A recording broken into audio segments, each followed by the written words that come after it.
Wayde van Niekerk and Akani Simbine, thank you very much for joining us at Game On Magazine today. Welcome. Thanks, guys. I'm glad that we have you two together here today because there's been a lot of media attention on your individual achievements. But what we'd like to uncover and look at a little bit more deeply is the friendship, within these individual achievements. So, our viewers must be very intrigued. We see this friendship between you. Tell us a little bit about how it started. Where did this begin? It's been from the days, our friendship actually started the night the Varsity Cup. I don't know which year it was, but a couple of years back. 2012. Yeah. 2012. Okay. Wayde and I were racing in the 200 tucks, and there was that whole tension between us. And before the race, Wayde came up to me. He's like, "Nah, man, you can't handle this tension. Just go and stop stressing and go run and just have fun." And since then, Wayde and I have been very good friends, and the friendship has just grown. And now I don't call Wayde a friend anymore. I call him a brother. So it's really been great. Yeah, sorry. On what you said, I mean, I got to see him, watched him. I became a fan of him way before I raced him, and I was like, wow, this guy's quite good. And I followed him, and I was very interested in him. And the one day, I think I was the favorite at that day for the race as well, and I raced against him, and I was like, he was kind of junior, and because I've had a bit like a year or two ahead of him. And I thought to myself, but this guy, he looks like a good guy, a proper guy, let me go and speak to him, because I mean, we were both dying of nerves. And I went to him and I was like, look here, let's just calm down, let's just break this tension right here, and then try and go into this race as calm as possible, and we can bring the best out of each other. Because there's no use, we both tense and we end up running bad times. So I just said, let's relax, let's calm, let's break the ice. And I think after that, the moment we broke that ice, we just started gelling as friends as well. Yes.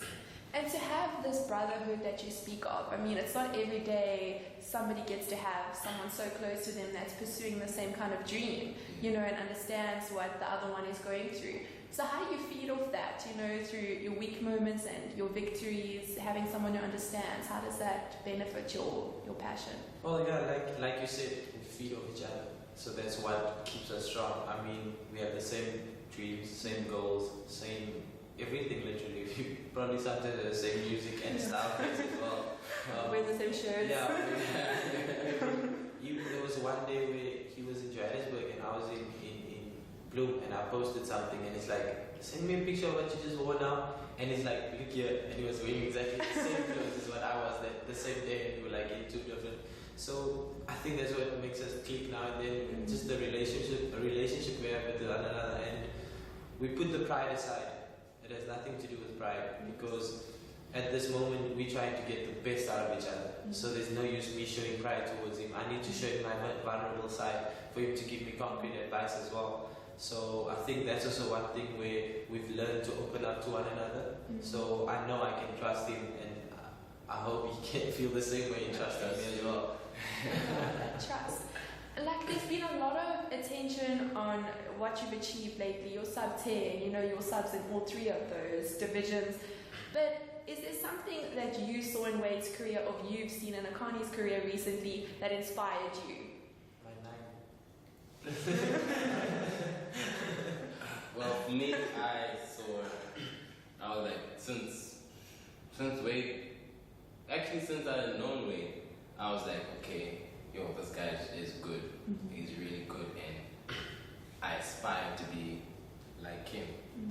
And he went and won Commonwealth silver medal, and I was like, this guy is my friend, and he's winning Commonwealth medals here. And then last year he went and did crazy things, and he went and won the gold medal, and I was like, whoa, a guy that I call my brother is winning a gold medal on the world stage. And I was like, this is really great, and I feed off that, and it's really great to have someone like him that I can feed off, and I know he's not stuck up and he's not gonna be like, no dude, I'm not gonna tell you what I do. So to win medals, he actually shares a lot of things with me, and we have a really great friendship, and it's going really well. Yeah. Yeah, like on what he said, it's not just what we see in black and white, which is obviously the achievements we've got of each other. I mean, if you look at the 100 meters, that's clear to see. A week after he ran 996, I did the same thing. You could see there was something happening, but it's not that actually makes it a bit special. I think it's the little things, like a small thing of I'll give him a call any time of the day and say, Akani, I'm struggling, and he'll be on point immediately to tell me, give me advice. And even in Europe, I mean, I'll tell him I'm feeling dark, it's not right today, and he will take a walk, and when I get back I'll feel lighter, I'll feel better. Just that little conversations, that little moments, that little getting to see something small, like how he says thank you to someone. I was like, oh wow, that's a nice way of saying thank you. I can do it again. And such little things where you learn from someone. I mean, like I said, I try to pick up qualities from a lot of people to build the personality that I would want me to be. And I've picked up quite a lot from him. So obviously we've got that like I said, the pride is aside, so we're very vulnerable and open when we're around one another. Now that you speak about that, this vulnerability and these emotions, I know that an athlete, you've spoken about the 400 meter, that you don't enjoy it all the time. I mean, it's difficult.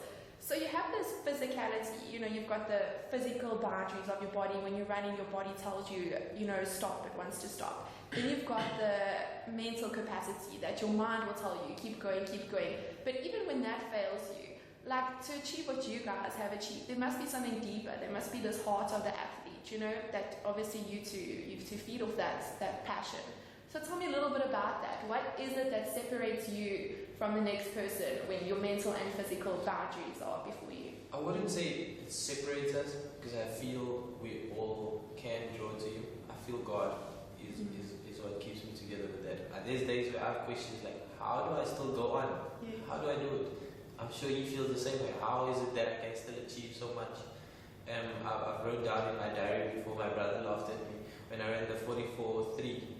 2 years ago, and I said to myself, South Africans don't do this. That's what I wrote down in my diary, and he laughed at me and he's like, look what you've done today.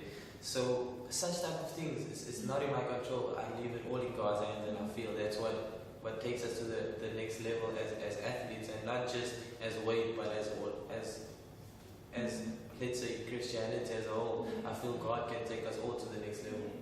Yeah, definitely. I also feel like it's just the sense of the spirituality, We have our days where you just question everything.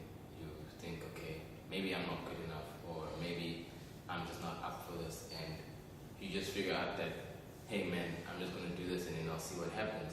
And then you start thinking, okay, like 10 minutes ago I was feeling like, yeah, I can't do this, but now I'm feeling like I'm on top of the world and I can do it. And it draws back to, I think personally it draws back to God and just how we believe, and just that inner belief that God will bring us through everything that we're facing. And we've faced a lot in our young age, and we're still going to face more, and He's brought us through so much. So it's just God, man. I love how I love how your faith plays such a big role in your career, and obviously now you've made it clear that inner strength comes from God. Has there ever been a race or a moment that you remember where your physical abilities felt like they were failing you, your mental was telling you to stop, and you had to draw on that strength? All the time. Yeah. Okay, well, Yeah. All the time. For me, I remember my 10-19 when I actually broke through in athletics. I came from being nothing in South African athletics, and I came and I ran at 10-19 and I broke the junior record. That was in Zambia. Yeah, and from then on I was like, okay, maybe I have something in me, and I just built it up, and then Beard found me, and then he started, just putting things in my head. He's like, okay, no, we can actually run faster, And I was like, oh, maybe I can, maybe I can't. Easy money. And just come, run. And he's like, okay, you're gonna go to Europe. I was like, yo, I'm gonna go to Europe. Okay, just come. And then I went to Europe, and everything just built up, And it's really great how things have panned out in a sense, but I'm just looking forward to the future. Yeah, I mean, if you speak about that inner belief in seeing how God has improved your life, I mean, my life is a testimony of that. Even if you speak of something simple like, would you choose Cape Town or Bloem? I don't choose it because I feel God took me through that journey and put me where I am today to be who I am today. So everything I've achieved in life and I went through in life, I mean, I still have that minor or that little challenges in life. I mean, you look at my last race last year as well, the 400 meters, I could actually win the diamond if I think of it, if I had to put that extra but in there. But I just didn't have that motivation anymore, and I didn't have that strength anymore. And when I came to like the last 100, I realized, but actually you could have done it, and it was way too late to start running then. But I mean, that's where you learn as well, and that's how what God wants for you, and that's just, you need to obviously be vigilant and take note of all these minor things as well. So what does that voice tell you? In the last 100 meters when you want to stop, do you think I need to draw on this inner strength right now? Or how does that come up? To me, it's about getting to that last 100 as fast as possible, so that when we all die, I know I'm in front dying. Okay. So the sooner I get to that 300 meters, I know the rest of them, when they start eating 300, they're going to die as well. So that's just how I see it. And for you, Akani, like sometimes I see you'll sort of be in the middle of the group, and in that last stretch you'll just like bolt forward. So how does it, is that by purpose deliberately, or does that just happen? Everybody knows this, but I'm like generally weak in my first phase of my running, and that's where I've been working on. I'm trying to improve, and we know that my last 40 meters is super quick, and that's where my bolting comes from. Like, I go with everybody, and I just go. It's like a slingshot. It's like you're holding it back, and it goes boom. So yeah, that's what happens. Okay. One of the best things that that I saw, like they played the video of you just now running that 400 meter, but they stopped it before the part where afterwards you look around at the crowd and then you find Akani, and Akani is leaning over and he's so excited. You've just won the 400 meter, you're the world championship. How is it to share that victory? I found the selfie I took right after the race. I found the person who posted it, and I said it to Akani the other day. I was like, look what I found. And I mean, it's special if you go and look back and it's like, oh, there's my friend. Yeah. It's not like it was a bunch of strangers. You'll see. And I saw now. I looked through another one as well on my phone the other day, and I was reaching out to Piet, and it's just special moments and moments where I would go and hug my coach, and that's why I feel the 9 that I ran the other day was just as special to me, because normally when I achieve something, I'm away from home, but this time I achieved something right at home, and my mom was there, my dad was there, everyone was there, and I mean, that's what I can look back to, and I think to myself, I've actually achieved good things in life with them around me, so that's what makes that type of things very special to me. Yes. And you, Akani, when you ran your sub 10 the other day, your 996, like the feeling afterwards, do you also look for someone in the crowd to share it with? Yeah, this time, same as Wayde, this time, like, it's the first time I've ever ran 9 seconds in South Africa. Oh. And this time my parents were there, and my parents have never seen me run that fast. They've seen me run the 10:02, and that was the fastest they've ever seen me run. And this time I actually got to share a sub 10 second, and I got to share SA record with them. And my coach was there, and Piet was there. So it was like, my whole family was there, and it's just a really amazing feeling to have them there and being able to share that moment with you, because we are normally out and on our own, so we're gonna share a moment with everybody in the crowd, but you don't have that connection with them. You have just a connection with them. You don't have the connection with them. Yeah. So it was a really special moment having it, with your family this time. Wayde, now that you've branched into the sub-10 zone, how does this change the dynamics of your friendship? You said you met through competition, so now that you're, does that change anything, or? Well, the fact that we're so open with one another, he knew I wanted that long time ago. It wasn't a surprise to him when it happened. Obviously, it might have been a surprise to the rest of South Africa because they don't know me personally, but he knew me. He knew what I wanted. I mean, there's days where he told me, just forget about it, just focus on your own race. But then I told him, Akani, you know that's not going to happen. I want to be there next to you. And there's days where we did blog days, and I'll beat Akani, and I was like, in your face, and I'll start teasing me. And he's like, I'm going to get you. So we've always had that competitive side. So now, he always knew I could, but now obviously now just on paper. Yeah. But now, I don't think it would change anything because he always knew it, so it's nothing new to him. Like, I feel like it's the same thing, man. It's not gonna change anything. We competed in 200. That was our meeting place. Now we can meet in the 100 and the 200. Maybe in the 400. Would you ever consider that? Like, you know, there's this whole build up to Olympics, but what about the road after Rio? Would you consider He's like too lazy. He's really? lazy. Would you never take the 400? He's lazy. Maybe a couple of years time. Yeah, Okay. it's too far. Is it a possibility that you would branch into other, For fun, I'll do a 400. but never seriously? No. You'd never test that. Nah. And would you branch into 100 seriously Yes. as your main event? Definitely. Okay. so much less stress. Tell me the dynamics when you go overseas. You stayed together last year in a hotel when you're traveling. How does the whole thing work? Like, is someone the cook in the house? Do you meal prep together? How do you let your hair down when you and Wayde live together? We're actually spoiled. We're actually very spoiled.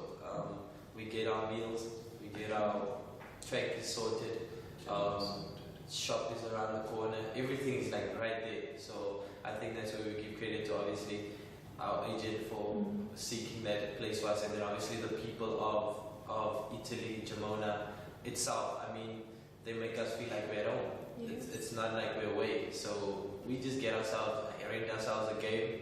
We will be competitive there. Okay, so gaming. Either gaming, or go cycling, We'll even race on the bike. race on the bike when you go to the river. It's And in those moments, are you speaking about athletics, or when you want some downtime, do you just take a break from it?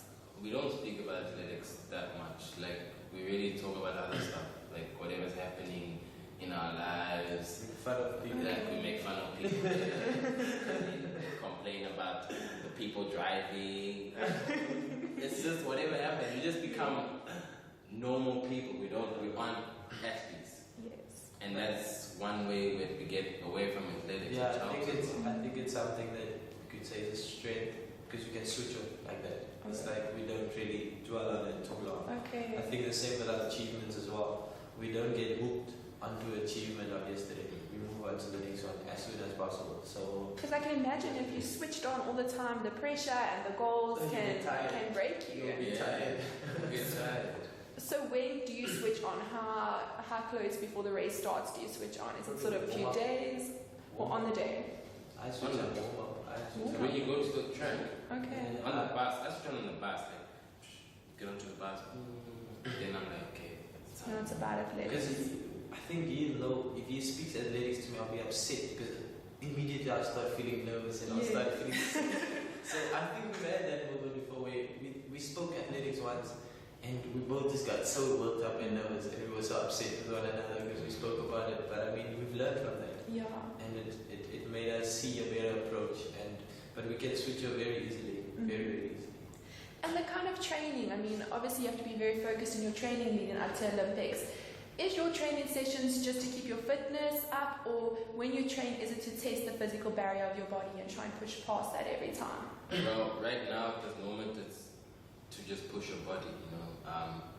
You can't train at one level the whole time. You gotta always try to step it up, and make your body stronger. With sprinting 100 meters, 200 meters, 400 meters, you have to push your body. And training is tough, but you gotta tell your mind that no, I'm gonna do this. I have to do this. If I don't do this, I won't reach my goals. If I don't do this, I won't get to Olympics. If I don't do this, I'm gonna fail. And failure is not a choice. Yes. Failure is not an option right now. It's you gotta succeed. Yeah, like on what you said as well, I think training is where we build our confidence, where we get our momentum. I don't, many people just think it's on the day, race day, boom, Wayde ran this time, there's momentum started. It started at training. So if I don't find form at training, I'm gonna be negative during the race. I'm gonna think like, my training was so bad, how am I gonna race well? So training is very important when it comes to getting that momentum. That's where you know what you can be, what you can do and what you're capable of. I mean, if I look back to my first breaking the 20 seconds, in that week I ran a sub 20 and the coach was like, we've got it. And immediately when I ran that weekend, I was like, I can do it. It's easy. It should happen. It should be there. I feel it's the same with him as well. Where you come to training and you feel boom, everything just went right, and all of a sudden it's perfect. Was the Wednesday of the sub 10 I ran as well. Every single start was bad, like the whole session, and then there was just that one start where I just went boom, and I was like, I'm right for this weekend. So training is very important to get that confidence level back. This isn't just normal training, this is putting your body to the physical test every time. Is it detrimental to your body at all? I mean, I remember when you ran the 400 and you collapsed afterwards, or you had to be hospitalized. I remember in Beijing, they said that you'd been taken to hospital afterwards, or paramedics had to see you. Like, what happened? That's a norm in my event. That's you can ask Piet, you can ask Akani. I lay anywhere and throw up after every single race I run overseas when I do the 400 meters. So that's a norm to me. Okay. But obviously people on the outside don't see it as a norm, because why is this man always throwing up? But to me it's just put your all into something. I know what awaits me after every race. I know I must go find myself a spot, go and lay down, or you're gonna throw up. And you find that putting your body under so much pressure, it takes its toll? Not really. It takes its toll at the end of the season. You know, at the end of the season where you're mentally tired, your body's tired, and you just wanna call it quits. But it's not that detrimental. It's just for a certain period of time that you feel.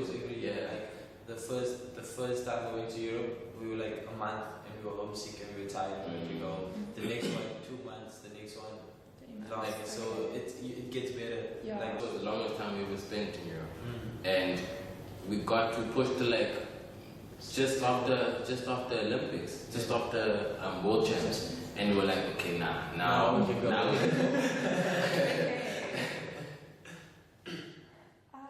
An important position that you two hold is shaping the upcoming Olympic dream. We have runners in South Africa like Gift Leotel. What words of encouragement would you give the upcoming generation? You know, like they can see through interviews like this that you guys are just normal guys, and you know it's possible to pursue such big dreams. So how would you encourage them? I remember I spoke to Gift and Clarence the one week right after the SA Champs, and I told them, you know, guys, you guys are really performing well, I know, but you gotta remember you have to stay humble. Don't get over your head, you know, it's still the beginning of the year. You guys still have to perform, but you guys are really performing well, but make sure you stay humble, because if you let your head grow and you think you're on top of this world and you think you're bigger than this world, the world has its way of showing you that that's bigger than you. Yeah, that's something that Akani and I speak about a lot, which saddens us actually, is the fact that some guys let their achievement get the better of them, so they feel they're beyond the world or whichever else. And obviously that humble spirit is always important to keep yourself grounded. You always be aware of that little things that you need to try, because I mean, if you're up there, what are you going to look at? What you going to listen to? Who you going to listen to? You're just going to listen to yourself and whatever you're saying in your mind, and that's blocking so much growth that can happen in your life. So I mean, even if it means listening to the Cogwar's advice that you're going to get today when stopping at Pick and Pay, listen to it. Today I had a guy from the petrol station, and he stopped me and he's like, "Are you Wayde?" I was like, "Yeah, I'm Wayde." And he started speaking to me and he's like telling me of how I should stay humble and how I should keep on interacting with them because they're the guys that are supporting you and so on and so on. And I mean, that's important, because I mean, if you notice that guy, you'll always feel humbled and you always feel that appreciation for what you're doing and motivated to keep on inspiring that guy to want to support you and see how amazing your career has gone and so on. And I mean, I feel it's very important to try and keep that relationship going. Humility. But with this humility, I can imagine there has to come with this humility, there has to come a great level of confidence. So when you're going to Olympics, you said just now it took you a while to believe that you could compete against the world's best, and it must be the same for you, Akani. So how do you balance that humility and being confident enough to race against the world's best? There's actually a humorous side to it, and then there's a serious side to it. I think the humorous side is where he'll come after a good race into the room and he'll start dancing and he'll start have fun and he'll start doing a victory dance and everything and doing like silly things like being clowns, and that's how he will celebrate you or what you did, and then on the track you'll obviously keep you composed and you'll confident and that image that you'd like everyone to see, and you obviously get a bit of both, but obviously with the performances that's where your confidence comes in, and yeah, that's how I see it. With your performances you'll feel more comfortable in that position. Like at this moment I feel very comfortable in my event, in my sport, in the person I am, everything. So that's where that confidence will come through. But obviously you can't take that playful, or I choose not to choose that playful confidence to be part of my race image. So that one I separate the two. Okay. Yeah, I mean, you look on TV and the way the camera zooms in and this guy's focused, and it just seems like all that, and it's so good to see how real it actually is behind the scenes, you know? Like everyone's been asking, what are your goals for Olympics? As best friends, I want to ask you, Akani, what is your goal or your dream for Wayde at the Olympics? Like, you see what kind of effort he puts in, and you see how he trains, and you see the emotions behind it. So, how would you like to see the Olympics unfold for him? Well, Wayde knows really, but for me, I feel like my dream for him is to actually go out there, win a gold medal, and break the world record, and break the Olympic record. So, and I know he's going to do that. He's going to do all three. If it's before Olympics when he breaks the world record, and he goes to Olympics and breaks the Olympic record, he's going to do that. And he's going to get the gold. That's my dream for him. Okay. And you, Wayde, what's your dream? I see even more. I feel I want Akani to dominate. I just want him to dominate, like just hold him, just take over. Because I mean, I can see it in him. He's got the potential. He just needs to break through and believe in himself. But to me, my Olympic goal for him is not just make the final, but to be a convincing medalist. And I think he can do it. He just needs to obviously say, Akani, I can do it. But it's going to take time. I mean, as long as he can dominate this whole season, it's going to happen. It has to happen. What does this season involve? What's the road leading up to Rio? What is the same schedule? We're going to race Jamaica.